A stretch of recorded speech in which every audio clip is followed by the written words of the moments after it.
Tem uma pergunta aqui do Tupac Gordo. Nomes muito criativos aqui no Telegram. Ele mandou aqui: fala, turma, quero saber sua opinião sobre o que acontece após a partida. Acreditas que pessoas permanecem conscientes em outro plano até o dia do julgamento final ou simplesmente dormem? Quais argumentos defendem ambas as teses no seu entendimento? Qual alternativa acredita ser a mais provável? Tá, na verdade eu nem tenho aquela mais provável, tem aquela que é empírica, concreta, que a Bíblia me dá elementos. Quando Jesus ele olha o bandido da cruz do lado dele, ele fala: hoje você vai estar comigo no paraíso.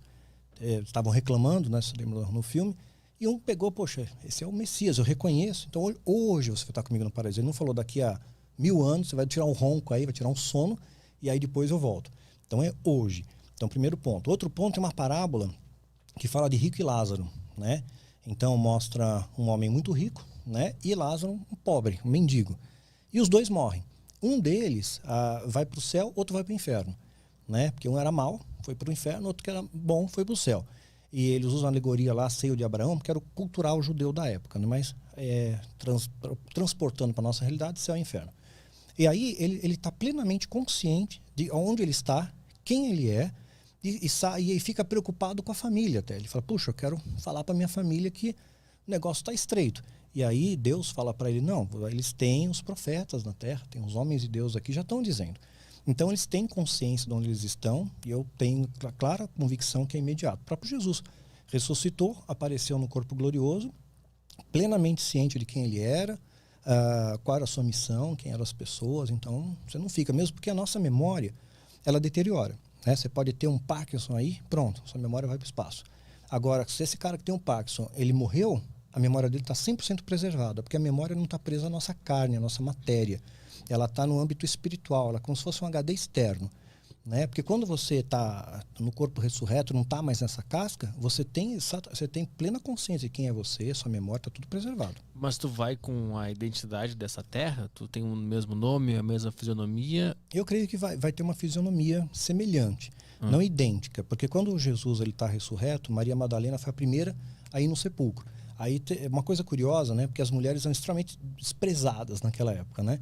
E Maria Madalena foi a primeira a ver Jesus, uma mulher, né? Aí tem as más línguas, diz que foi estratégia de Deus, né? Para a notícia espalhar mais rápido quanto para a mulher, que ela fofoca, né? Aí ela apareceu ali e ela não reconheceu Jesus, achou que ele fosse o jardineiro, né? E ela ainda fala: poxa, onde é que levaram Jesus? E com a hora que ele fala o nome dela, fala Maria, ela pela voz ela reconheceu: poxa, esse é Jesus. Mas assim, né? Isso foi quando ele ressuscitou e voltou para essa terra, né? Para esse mundo físico. Isso. Porque ele teve que ter uma forma. Mas eu digo, quando a gente morre e vai para lá, seja lá onde esse lugar for, que a gente não sabe o que é, a gente carrega a nossa identidade? Porque não seria meio... A sua memória, eu creio que sim. Memória vai junto, todas as suas vivências, suas experiências, sua memória vai junto, com toda certeza. Agora, a sua identidade física, né? A Bíblia diz que quando nós morremos, nós ficamos como anjos. E anjo quer dizer jovem. Então, nós vamos ser uma espécie de adultos jovens. Na minha interpretação lá. É o que Adão e Eva foram criados no paraíso, né? Uma dimensão espiritual, como eu já falei. Eles estavam adultos, não foram criados dois bebês no paraíso e hasta la vista, se virem aí, né? Já estavam adultos, né? Então, eu imagino adulto jovem. Né? Nós vamos estar lá com uma forma como adulto jovem. É que eu fico pensando assim, se a nossa identidade, o nosso nome, as nossas memórias, elas não são meio que moldadas pelo nosso ego, e o nosso ego não é uma coisa saudável de se ter. Mas eu acho que aí você tem acesso a compartimentos, né, da sua memória que a gente não tem aqui. A gente usa muito pouquinho no cérebro, né? Sim, tem esse ponto acho também. Que abre essas comportas aí, você tem um vislumbre muito maior, sua consciência é outra, né? Isso. Porque eu imagino que se a gente for pra lá e carregar a mesma identidade, uma fisionomia parecida, meio que é o ego indo pra lá. E eu acho mas aí não fica ego, Aí não tem seria ego. isso, né? Não. Seria Aí você abre essas comportas, você tem 100% da sua consciência cósmica, pode chamar assim, né? Aí você tem 100% dela.